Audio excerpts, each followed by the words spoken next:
ঢাকার ব্যস্ত সড়কে চলার সময়ে অধিক ভিড় ও জ্যামের কারণে যখন যেতে পারছিল না, তখন হঠাৎ এক লেগুনা চালক ভ্যান চালককে বলে ওঠে, ওই বরিশাইল্লা তোর ভ্যান হাঁটা।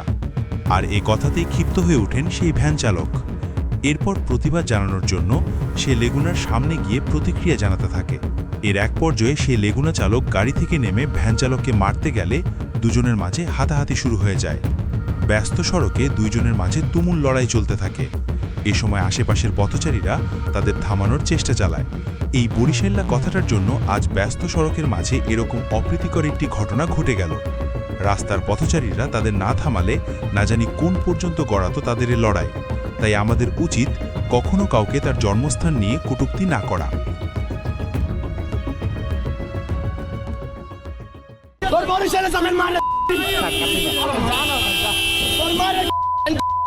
ভাই ওঠেন, আচ্ছা হয়েছে কি, সমস্যাটা হয়েছে কি?